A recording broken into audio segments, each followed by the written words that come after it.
What happens when you die? For me, it wasn't the end. It was the beginning of an extraordinary revelation. In the moments after I left my body, I found myself face to face with Jesus, and what he shared with me about fasting was nothing short of life-altering. It wasn't just a spiritual practice. It was a divine key to unlocking unimaginable breakthroughs. His words didn't just challenge my understanding, they shattered it. What I experienced will leave you questioning everything you thought you knew about fasting and its true power. Are you ready to uncover the shocking truth? My name is Chloe. I'm 45 years old, and if someone had told me a year ago that my life would be completely transformed, I wouldn't have believed them. I spent most of my adult life as a nurse, tending to others, always busy with schedules, patience, and the rhythm of life that never seemed to slow down. But a series of events led me down a different path, a path I never expected. Today, I stand before you not as the nurse I was, but as a minister sharing a testimony that has shaken me to my core. It all began when I decided to embark on a water-only fast. Fasting had been a part of my spiritual journey before, but this time was different. I wasn't fasting out of routine or obligation. I was desperate. I needed clarity, direction, and answers to questions that had weighed on my soul for years.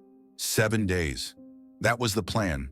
A week of nothing but water, prayer, and faith. Little did I know that those 7 days would change the trajectory of my life in ways I couldn't have imagined. By the 7th day, I was physically weak but spiritually strong. My body felt the strain of fasting, but my spirit was alive in a way I had never experienced. On that day, I had errands to run, and though I felt lightheaded, I pushed through, trusting God to carry me. I remember getting into my car, adjusting the seatbelt, and starting the engine. The morning sun was bright, and the roads were unusually quiet. I didn't think much of it. I was focused on completing my tasks and returning home to rest. What happened next is still difficult to put into words. One moment I was driving, hands gripping the steering wheel, eyes on the road. The next, everything went black. There was no warning, no time to react, just darkness. When I regained awareness, it wasn't in the way you'd expect. I wasn't sitting in my car, surrounded by the wreckage of an accident. I wasn't in a hospital room with doctors rushing around me. I was elsewhere, and I knew without a doubt that I was no longer in the world I had known. For 17 minutes, I was clinically dead. That's what the doctors would later tell me. But in those 17 minutes, I experienced something far beyond what words can fully describe. I was surrounded by light, brilliant, radiant light that seemed to pulse with a love so profound, it brought me to my knees. I didn't feel fear or confusion. Instead, I felt peace, a peace that seemed to seep into every fiber of my being. When I met Jesus during my near-death experience, my world shifted in a way I never imagined possible. One moment, I was surrounded by the chaos of my broken body, suspended between life and death after the car accident. The next, I was standing in a place that radiated light so pure and love so overwhelming, it felt as though my soul was being held in the arms of eternity. In the center of it all was him, Jesus. I knew it was him the moment I saw him. I didn't need an introduction. His presence was unlike anything I'd ever encountered. Imagine the warmest embrace you've ever felt, magnified 1,000 times over. That's what it felt like to be in his presence. He didn't say anything at first. He didn't have to. The way he looked at me, with eyes full of compassion, understanding, and infinite love, spoke volumes. It was as though he could see every part of me, all my mistakes, my fears, my doubts, and love me completely anyway. I fell to my knees, overwhelmed by the holiness of the moment. My mind raced with questions, but my heart was at peace. He extended his hand toward me, and though I didn't physically feel it, I knew he was inviting me to rise. When I stood, it was as though all the weight I had carried in my life had vanished. I felt lighter, freer, and yet more grounded than ever before. "Chloe," he said, his voice both gentle and commanding, "there is something I need to show you." I couldn't speak. I could only nod. Every part of me was attuned to him, like a flower turning toward the sun.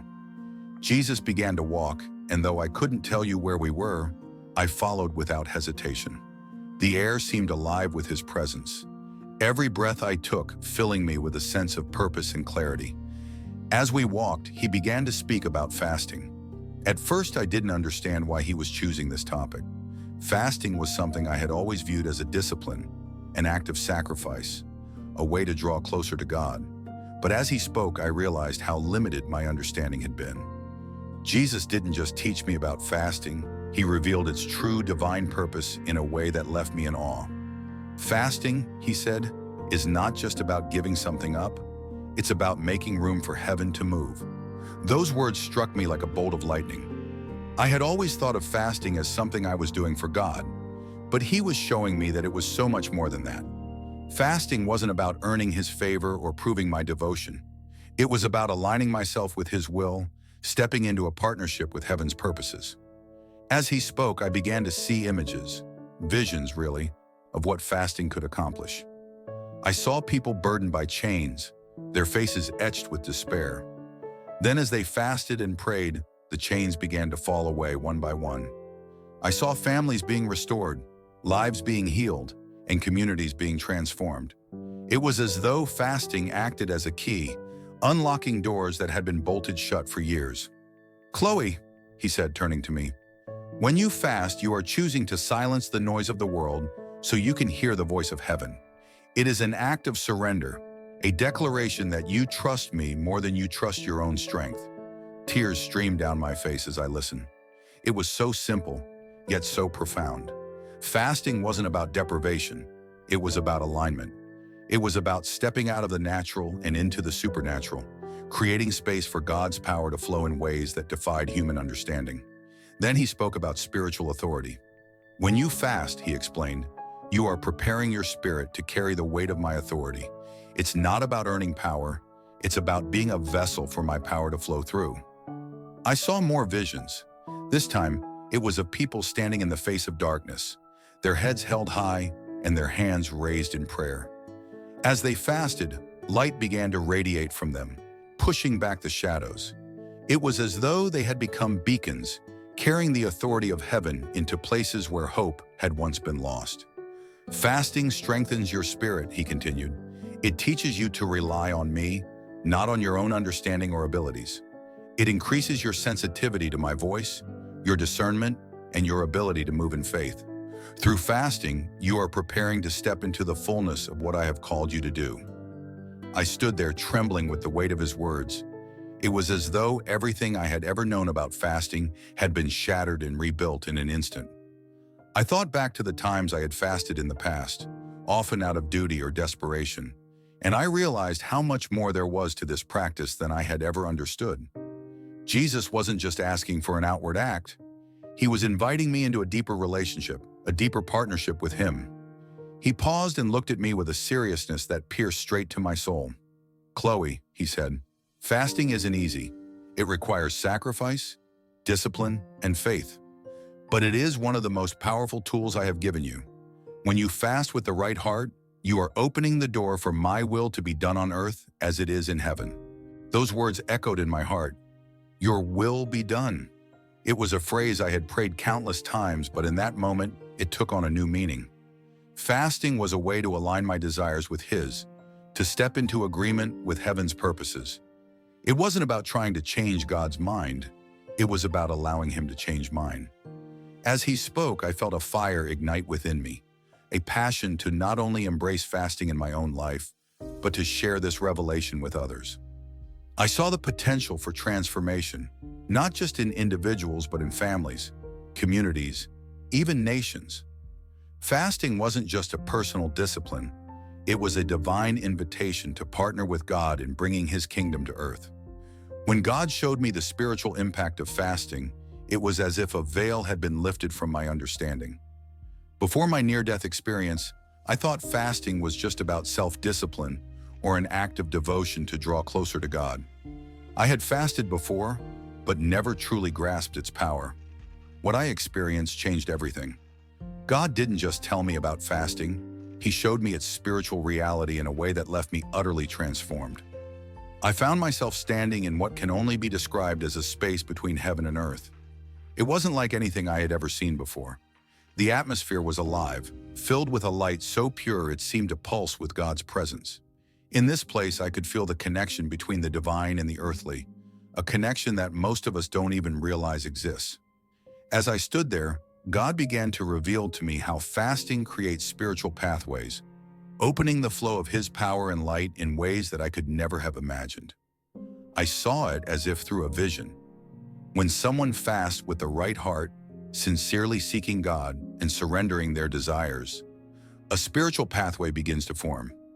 It's not something we can see with our physical eyes, but in the spiritual realm, it's as real as a road or a bridge. This pathway connects heaven and earth, allowing God's light, His power, and His presence to flow more freely into our lives. It was breathtaking to witness, and I felt the truth of it deep within my spirit. God showed me how fasting breaks through barriers, those unseen walls that so often hinder our prayers, cloud our discernment, and make us feel distant from Him. These barriers, I realized, are not put there by God. They're the result of our own distractions, doubts, and the spiritual opposition we face in a broken world. Fasting, He explained, is a way to tear down those barriers. It's like clearing a clogged pipe or removing debris from a blocked path. As the barriers fall away, the connection becomes stronger, and God's presence flows with a clarity and power that is undeniable. As I stood there, God showed me the impact of this connection in the lives of those who fast and pray. I saw people on their knees, crying out to Him with hearts full of faith. As they fasted, I watched their prayers take on a new intensity, like arrows that pierced through the darkness and reached heaven with greater force. Fasting didn't just make their prayers louder, it made them more focused, more aligned with God's will. And as their prayers reached Him, I saw His answers flowing back along those same spiritual pathways, answers that brought healing, restoration, and breakthrough. One of the most powerful things God revealed was how fasting enhances spiritual discernment. In the vision, I saw a man walking through a dark forest, his path unclear and full of obstacles. But as he fasted, a light began to shine around him, illuminating the way forward. He could see the dangers that had been hidden in the shadows and navigate around them with confidence. God explained that fasting sharpens our spiritual senses, allowing us to hear His voice more clearly and see His guidance more vividly. It's not that God isn't speaking to us all the time, He is, but fasting quiets the noise of the world and tunes our hearts to His frequency. I could feel the truth of these revelations resonating within me. But God wasn't finished yet. He showed me how fasting isn't just about personal transformation, it's also about intercession. As I watched, I saw people fasting not for themselves, but for others. Their sacrifices created pathways for God's power to move in the lives of their loved ones, their communities, even their nations. I saw chains breaking, strongholds crumbling, and lives being set free because someone had chosen to fast and pray on their behalf. It was a humbling realization. Fasting isn't just about what God can do in us, it's about what He can do through us. But I also saw the victory. When we fast in faith, leaning on God's strength, those forces cannot stand. The light of heaven is too powerful, and the pathways remain open, allowing God's will to be done. As I stood in awe of what God was showing me, I couldn't help but reflect on my own life. How many times had I prayed for breakthrough but felt stuck, frustrated by the lack of progress? How often had I sought God's guidance but struggled to hear His voice through the noise of my own thoughts and fears? I realized that fasting was the missing piece. It wasn't about earning God's favor or trying to manipulate Him into giving me what I wanted. It was about creating space for Him to move, aligning my heart with His, and trusting Him to do what only He can do. When Jesus revealed to me the true power of fasting, He didn't just tell me about it, He showed me. What I saw will stay with me forever. In a series of visions, I was taken on a journey through time and space, witnessing moments when fasting changed not just individual lives, but the course of history itself. I had no idea that such unseen sacrifices, often made in silence and solitude, could create ripples that shaped the destiny of entire nations. By the end of what He revealed, I was overwhelmed, humbled, and inspired in ways I never thought possible. It began with a vision of Moses, standing on Mount Sinai, fasting for 40 days as he received the commandments from God. I could feel the weight of his sacrifice, the deep communion he had with the divine, and the sheer magnitude of what he carried on behalf of the people of Israel. As I watched, I realized that this wasn't just about Moses and his relationship with God. It was about the destiny of a nation. His fasting had created a spiritual pathway that allowed heaven's wisdom to flow down to earth, shaping a covenant that would endure for generations. The scene shifted, and I found myself looking at Daniel, kneeling in prayer during his own fast. I could see the heaviness in his heart as he interceded for his people, crying out to God for understanding and deliverance. As he fasted, I saw angels dispatched from heaven, their light piercing through the darkness to deliver divine messages. It was clear to me that Daniel's fasting wasn't just about his personal connection with God. It was a catalyst for heavenly intervention, breaking through spiritual barriers and opening the door for revelation and breakthrough. Then I saw countless others, figures I didn't recognize, ordinary men and women whose names the world would never know, but whose faith and fasting had shifted spiritual atmospheres in profound ways. Some were kneeling in small, candlelit rooms, their hands clasped tightly as they poured out their hearts to God.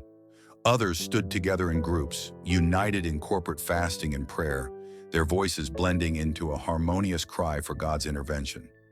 The impact of their fasting was undeniable. It was as if each act of surrender, each day of sacrifice, added to a growing wave of spiritual momentum, carrying with it the power to change the world. Jesus' voice broke through the vision, calm and full of authority. "Chloe," he said, "do you see how fasting creates a connection between heaven and earth? It's not just an individual act. It's a force that has the power to influence entire nations. Fasting releases my power in ways that are beyond human understanding, aligning the hearts of my people with my purposes." As he spoke, the vision expanded, and I saw entire cities and nations illuminated by the power of corporate fasting. People gathered in churches, homes, and public squares, their hearts united in a shared desire for God's presence to move. The atmosphere was electric, charged with faith and expectation. As they fasted and prayed together, I saw darkness retreating, spiritual strongholds crumbling, and light flooding into places that had been shrouded in despair. It was as though the collective sacrifice of these believers created a tidal wave of spiritual energy, one that swept across borders and boundaries, leaving transformation in its wake. Jesus explained that corporate fasting generates immense spiritual momentum, a force that can alter the trajectory of entire regions. He showed me how, throughout history, times of great revival and renewal often began with fasting. It wasn't just one person's sacrifice, it was the unified cry of God's people that unleashed his power. As I watched, I saw moments in history where fasting had sparked movements that changed everything. Nations on the brink of collapse were restored, wars were averted, entire communities turned back to God, and it all began with the humble act of fasting. One of the most vivid parts of the vision was when I saw a group of believers gathered in a small, rundown church. Their clothes were simple, their faces weary, but their faith was radiant. They were fasting for their city, pleading with God to bring peace and revival. As they prayed, I saw the spiritual realm begin to shift. What had once been covered in darkness began to glow with light. Chains that had bound their community, chains of addiction, violence, and despair, began to break. It wasn't an immediate transformation, but the change was undeniable. Over time, the light spread, touching lives and hearts far beyond what those believers could have imagined. "Chloe," Jesus said, "fasting is an act of faith. It's a declaration that my people trust me to do what they cannot. It's not about their strength. It's about my power flowing through them." I was struck by the simplicity of his words and the profound truth behind them. Fasting wasn't about earning God's favor or proving our devotion. It was about stepping into alignment with his will, creating space for his power to move in ways that transcended human limitations. It was about surrender, letting go of our own desires and trusting him to bring his kingdom to earth. The vision continued, and I saw modern examples of fasting's power. There were moments of collective prayer and fasting that brought peace to war-torn regions. Moments where churches united across denominations to intercede for their communities.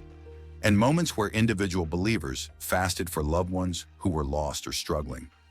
Each act of fasting, no matter how small, contributed to a larger picture. a tapestry of faith and surrender that spans centuries and continents. When I met Jesus during my near-death experience, one of the most profound things he shared with me was the true purpose of fasting. I had always thought fasting was about sacrifice, a way to show God my devotion and maybe gain his favor. But in that sacred moment, Jesus gently dismantled those misconceptions. Fasting, he revealed, was not about earning his love. That love is already ours, freely given, unshakable, and eternal. Instead, fasting is about something far deeper, partnering with his purposes and aligning ourselves with the heartbeat of heaven. I still remember how he began to explain it to me. Fasting, he said, is not about what you give up. It's about what you step into. His words hung in the air, weighty and full of meaning. I had never thought about it like that before. For me, fasting had always felt like an act of deprivation, something I endured for the sake of spiritual growth. But now Jesus was showing me that fasting was an invitation, a way to tune my spirit to heaven's frequency, to hear his voice more clearly and move in step with his plans. He showed me a vision that brought his words to life. In it, I saw a vast ocean, calm on the surface but teeming with energy and movement beneath. Each ripple, each current seemed to pulse with the rhythm of God's will. Then I saw myself, standing on the shore, out of sync with the ocean's flow. My mind was cluttered, my heart distracted, and though I longed to feel the movement of that divine current, I couldn't quite connect. But as I fasted in the vision, something remarkable happened. It was as if the noise in my soul began to quiet, and I could hear the faint but unmistakable sound of the ocean's rhythm.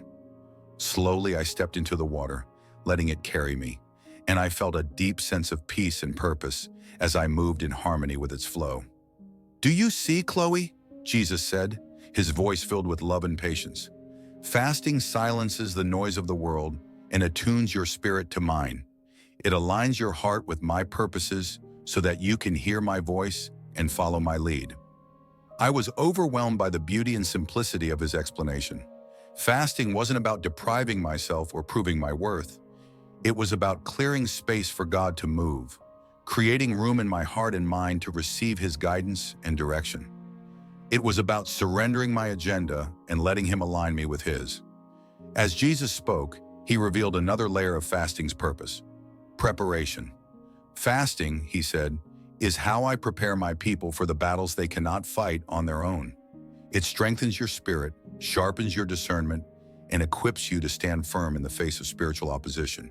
In that moment, I began to see another vision. This time, it was of a soldier, weary and ill-prepared, stepping onto a battlefield. He was trying his best to fight, but he was overwhelmed, his movements sluggish and uncertain. Then I saw that same soldier begin to fast. As he did, his strength returned. His movements became precise, his steps confident. He wasn't fighting alone anymore. God's power was flowing through him, guiding his every action. It was a stark reminder that spiritual battles are not fought with human strength or strategy. They are won through dependence on God, and fasting is one of the ways we position ourselves to receive his strength and direction. Jesus explained that fasting sharpens our spiritual senses, allowing us to discern the unseen realities around us. When you fast, he said, you are not just emptying yourself, you are making room for my spirit to fill you. It's in that filling that you find the clarity, courage, and power you need to face what lies ahead. I thought back to times in my life when I had felt stuck, unsure of what to do or how to move forward. How often had I tried to solve problems on my own, leaning on my own understanding instead of seeking God's wisdom? Fasting, as Jesus described it, was a way to break out of that cycle, a way to stop striving in my own strength and start trusting in his. It wasn't about trying harder, it was about surrendering more. Then Jesus shared something that left me in awe. He said, fasting doesn't just change you, it creates ripples that extend far beyond you. He showed me a vision of someone fasting in a small, quiet room, their sacrifice unseen by anyone but God. Yet as they fasted, I could see the spiritual impact radiating outward, like ripples on a still pond. Their fasting strengthened the prayers of others, broke barriers in their community, and even influenced events they would never witness. It was a humbling reminder that fasting isn't just personal, It's powerful. It's a way of partnering with God to bring His kingdom to earth as it is in heaven. Jesus also showed me that fasting is a way of declaring our dependence on Him. In the vision, I saw people fasting not out of obligation, but out of a deep hunger for God. Their fasting wasn't driven by fear or guilt. It was an expression of trust, a way of saying, God, I need you more than I need anything else. As they fasted, their faith grew, and I could see the joy and peace that came from knowing they were walking in step with His will. Chloe, he said, fasting is not about earning my love. It's about stepping into my purposes. It's about letting go of the things that distract you and embracing the fullness of what I have for you. Those words hit me like a wave. How many times had I approached fasting with the wrong mindset, thinking of it as something I had to do rather than something I got to do? How often had I focused on the sacrifice instead of the reward? The reward of deeper intimacy with God, greater clarity of purpose, and the joy of knowing I was part of His work? When Jesus spoke to me about fasting, He didn't just reveal its incredible power and purpose. He also gave me clear warnings. He knew how easily even the most sacred practices can be twisted by human pride or reduced to empty rituals. As I stood in His presence, He explained that fasting is a powerful spiritual tool, but its potency depends entirely on the heart behind it. Fasting done with pride, self-righteousness, or a sense of obligation holds little, if any, spiritual power. Those words struck me deeply because I realized how often I had approached fasting with the wrong motives, thinking more about what I might gain or how it made me look rather than focusing on God. Chloe, Jesus said, His voice filled with both love and firmness, fasting is not about what you do for me. It's about what you allow me to do in you. When your fasting is rooted in pride or obligation, it becomes empty.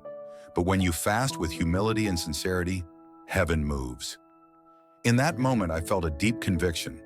How often had I fasted, checking it off my list like a task to complete, rather than coming before God with a heart of surrender? How many times had I looked for quick results, expecting breakthroughs on my timeline, instead of trusting God to work in His perfect timing?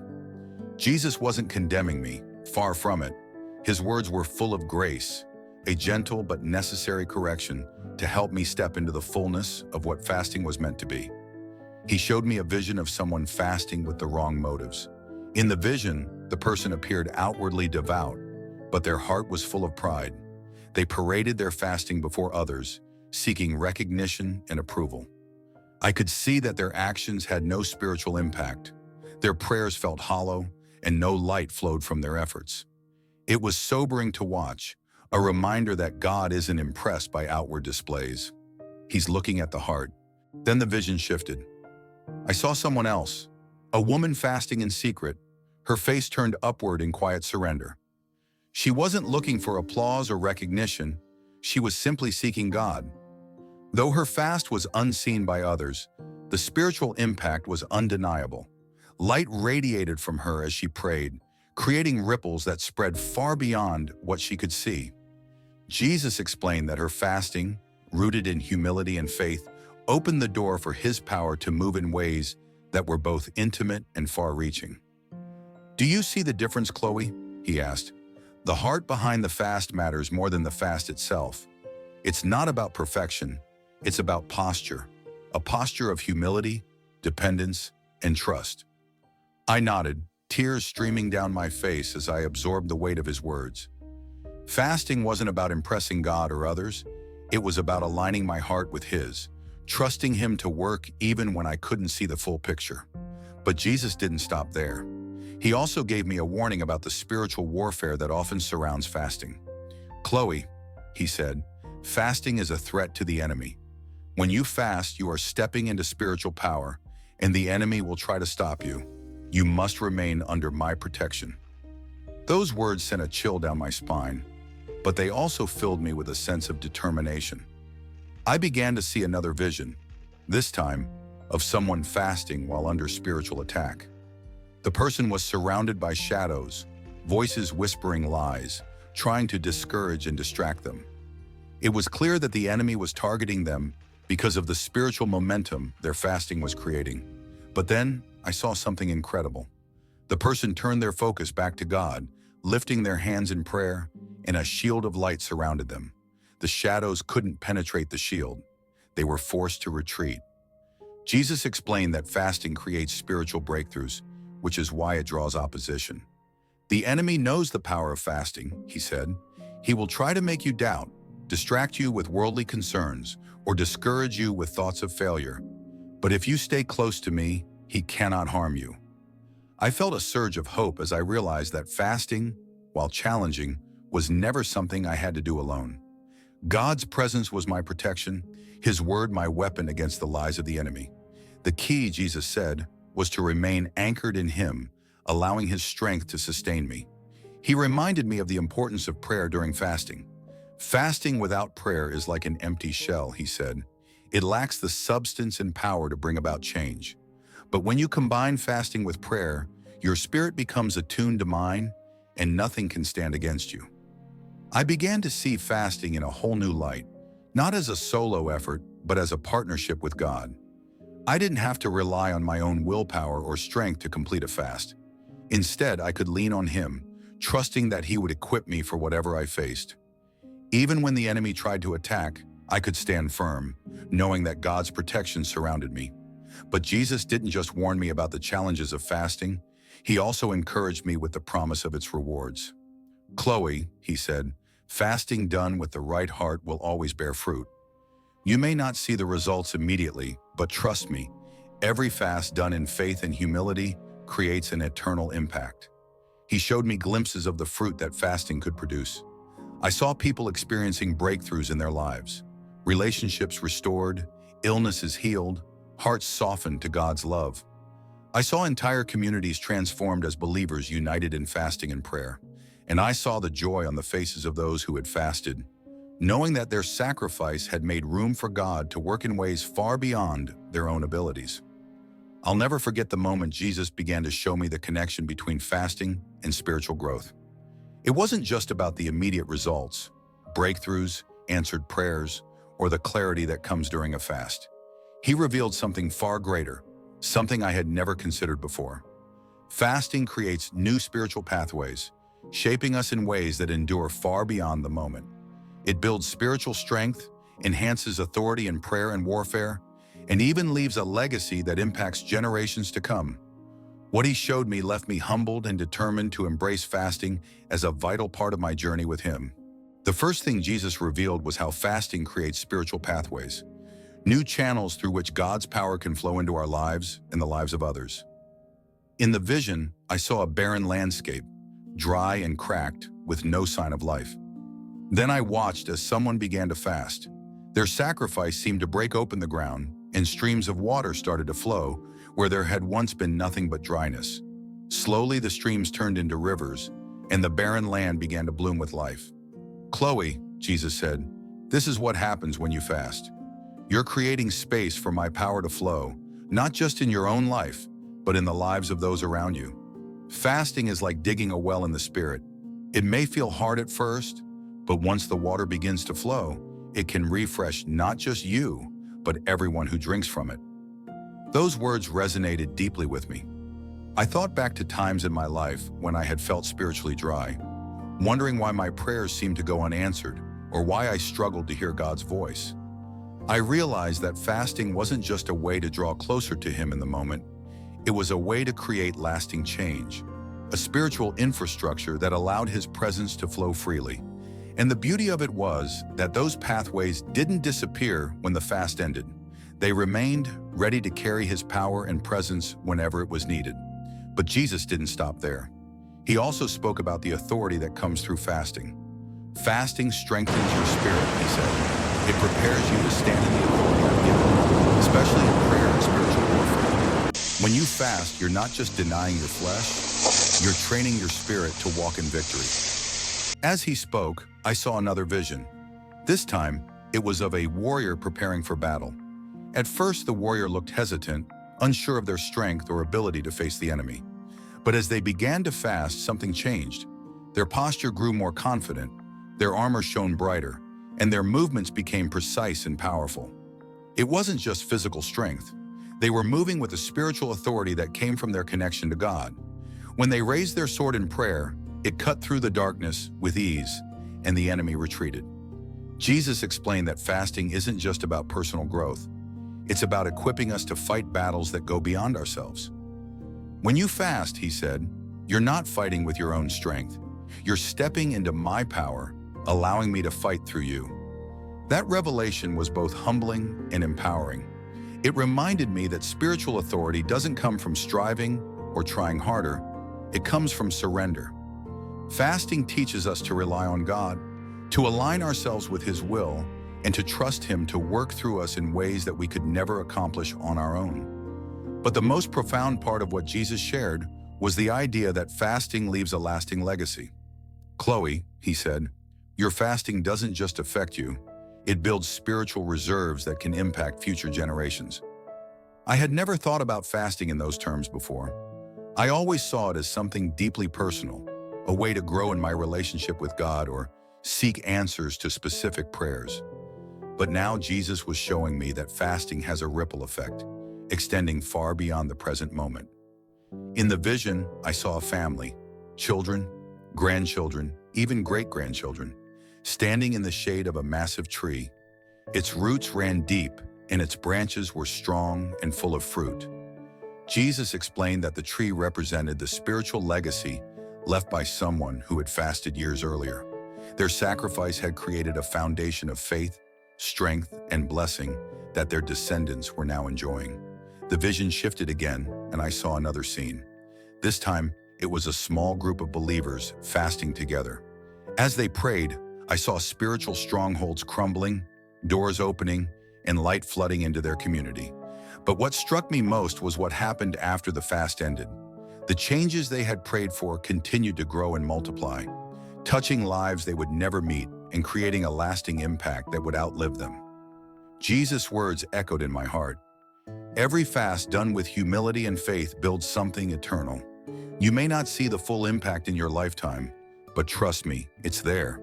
When Jesus spoke to me about the importance of fasting, His words carried a weight I could not ignore.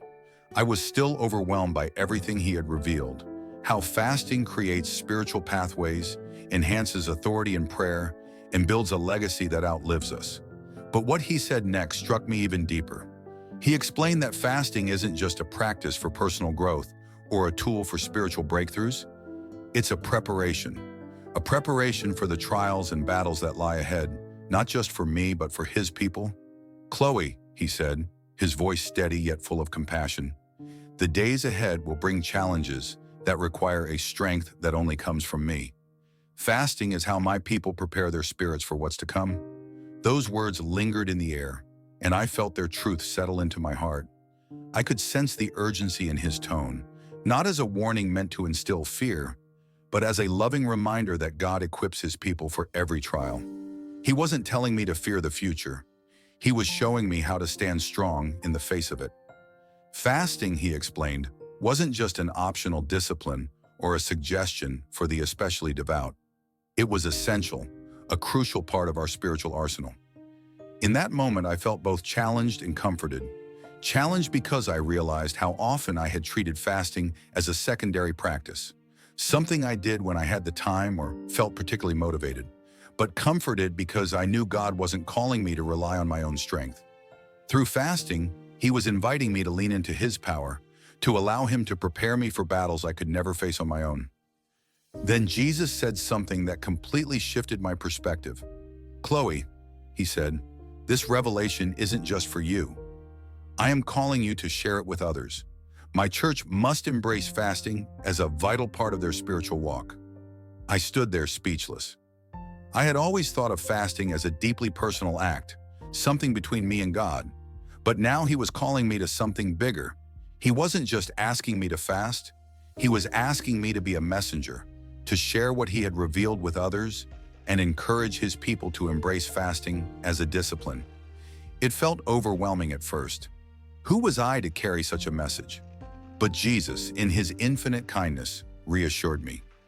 This is not about you, Chloe, He said gently. It's about my work through you. You don't have to be perfect. You just have to be willing. His words filled me with a sense of purpose. It wasn't about my qualifications or my ability to persuade others. It was about being obedient to the call he had placed on my life. I realized that if he had chosen me to carry this message, then he would also equip me to share it. As he continued to speak, he gave me a vision of the church, not as a physical building, but as a body of believers united in fasting and prayer. I saw people from all walks of life coming together, laying aside their differences and distractions to seek God with one heart and one mind. Their fasting wasn't just about personal breakthroughs. It was a collective act of faith, a declaration that they were ready to step into God's purposes together. The atmosphere was electric, charged with the presence of God. I could see strongholds breaking, chains falling, and light flooding into places that had been dark for far too long. Jesus explained that this is what happens when his people fast as a united body. When my church embraces fasting, he said, it unleashes a power that no enemy can withstand. It aligns my people with my will and prepares them to carry my light into the darkest places. I felt a fire ignite within me. This wasn't just a revelation. It was a call to action, not just for me, but for the church as a whole. I thought about how often we, as believers, rely on our own strength or turn to God only when we're desperate. How many of us truly see fasting as the powerful, transformative practice it is? How often do we neglect it, not realizing the spiritual power we're leaving untapped? As Jesus continued to speak, he reminded me of the examples set by those who had gone before us: Moses, Daniel, Esther, and even Jesus himself. Each of them fasted, not out of obligation, but as a way to prepare for the work God had called them to do. Their fasting wasn't just an act of discipline, it was an act of faith, a declaration that they trusted God to equip them for the task ahead. Chloe, he said, tell my people that fasting is not a burden. It's a gift. It's how they partner with me, how they prepare for the battles they cannot fight alone. Those words echoed in my spirit, and I knew I couldn't keep this revelation to myself. I had to share it, not just as a teaching, but as a testimony of what God can do through fasting. I thought about how many people in the church feel stuck, weary, or unprepared for the challenges they face. How many of us long for breakthrough but struggle to align our lives with God's will? Fasting, Jesus explained, is one of the ways we step into his power and prepare our spirits for the work he has for us. I never expected to face death twice in my life, let alone to experience the presence of Jesus again so soon. The first time changed everything. It gave me a mission, a revelation about fasting, and a call to share it with others. But what happened 3 months later was something I couldn't have imagined. It began with an ordinary day, the kind of day where nothing seems out of the ordinary until everything changes. I was at home, going about my usual routine, when an intense, crushing pain gripped my chest. My vision blurred, and before I could call for help, everything went dark. When I woke up, or perhaps it's better to say when I became aware, I wasn't in my body anymore. The heaviness and pain were gone, replaced by an overwhelming sense of peace.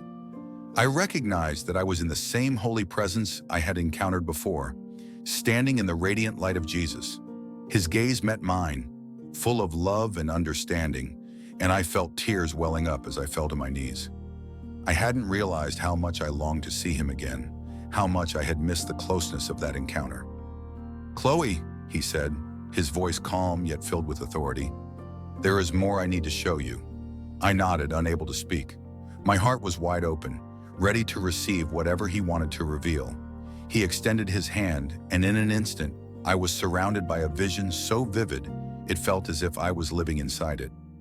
Jesus showed me the fruits of the testimony he had called me to share. Believers from every corner of the world embracing the gift of fasting and experiencing its transformative power. What I saw left me speechless. I saw a young woman in a small village kneeling in prayer as she fasted for her family. Tears streamed down her face as she poured out her heart to God, asking for his guidance and provision. Then I watched as her prayers bore fruit. Her family found peace and provision, and her faith inspired those around her to seek God in their own lives. The vision shifted, and I saw a congregation in a bustling city, united in a corporate fast. They were praying for their community, asking God to break the chains of addiction and violence that had plagued their streets for years. As they prayed and fasted together, light began to spread from their gathering, illuminating the darkest corners of their city. I saw lives being changed, relationships restored, families reunited, and hope replacing despair. Jesus then showed me a businessman who had fasted in secret for wisdom and direction. As he sought God with humility, I watched him make decisions that not only transformed his company, but also blessed countless lives through his generosity and faithfulness. It was a reminder that fasting isn't limited to the church walls. It's a discipline that equips us for every area of life, aligning our hearts with God's will. The most humbling part of the vision came when Jesus showed me how my own obedience to share this message had played a role in these transformations. I saw believers reading about my testimony, hearing the call to fasting, and stepping into the practice with faith and surrender. It wasn't about me, I knew that clearly. It was about God's power working through an ordinary person who had simply said yes to his call. "Do you see, Chloe?" Jesus said, his voice gentle but firm. "This is why I called you. The message I gave you is bearing fruit, and it will continue to grow as long as my people walk in obedience." I was overwhelmed. Tears streamed down my face as I realized the scope of what he was revealing. My initial steps of faith, sharing my testimony, speaking about the power of fasting, had felt small and uncertain. I often doubted whether anyone was truly listening or if my words were making a difference. But here, in the presence of Jesus, I could see the undeniable impact of obedience, no matter how small or imperfect it might seem. The vision shifted again, and this time I saw the faces of those who had been transformed through fasting. Some were smiling, radiating joy and peace. Others had tears of gratitude streaming down their faces. They were from every nation, every background, united by their shared faith and willingness to seek God through fasting. I realized that this wasn't just about individual lives being changed. It was about communities, cities, and even nations being transformed by the power of God working through his people. Then Jesus spoke again, and his words carried a sense of urgency. "Chloe, this is only the beginning. The work must continue. My people must be prepared for what is to come, and fasting is one of the ways they will find strength and guidance. Share what I have shown you. Encourage my church to embrace fasting as a way of life, not as a temporary practice, but as a discipline rooted in faith and love." I nodded, my heart full of both awe and resolve. If there had been any doubt left in me about the importance of this message, it was gone now. Jesus had shown me the fruit, the lives that had been changed, and the eternal impact of fasting done with humility and faith. How could I not share it? How could I stay silent when the evidence of his power was so clear? As the vision began to fade, I felt a pull, a gentle reminder that my time there was coming to an end. I didn't want to leave, but I knew I had to. There was work to be done, a mission to carry out, and a message to deliver. Jesus looked at me with a smile that spoke of reassurance and love. "Go back, Chloe," he said. "I am with you." When I opened my eyes, I was back in my body, lying in a hospital bed. My chest still ached from the cardiac event that had brought me there, but my spirit felt alive in a way I couldn't describe. I had been given a second confirmation, a second encounter with Jesus, and I knew it wasn't by accident. God was calling me to step into this mission with greater boldness, to share what he had revealed with anyone who would listen. Since that day, my resolve has only grown stronger. I've continued to share my testimony, speaking to individuals, small groups, and entire congregations about the power and purpose of fasting. I've seen how this message has inspired others to embrace fasting as a way to grow closer to God, to prepare for the battles ahead, and to experience the breakthroughs they've been longing for. And every time I feel doubt creeping in, I remember what Jesus showed me. The faces of those who have been transformed, the communities that have been changed, and the fruit that continues to grow. If you're hearing this and wondering if fasting could make a difference in your life, I want to encourage you. It absolutely can. Fasting isn't just a discipline, it's a gift, a way to align your heart with God's and step into the fullness of his purposes for you. Whether you're fasting for personal breakthrough, interceding for loved ones, or seeking God's guidance for your next steps, know that your sacrifice is not in vain. Every moment you spend in his presence, every prayer you lift up, is building something eternal. And if you've ever doubted whether your obedience matters, Let me tell you this. It does. I'm living proof that God can use anyone who's willing to say yes to Him. Your testimony, your faith, your willingness to share what God has done in your life, it all matters. So take that step of faith. Trust Him and watch how He moves in your life and in the lives of those around you. This is just the beginning. The call to fasting is a call to transformation, and the fruit of that obedience will continue to grow for generations to come.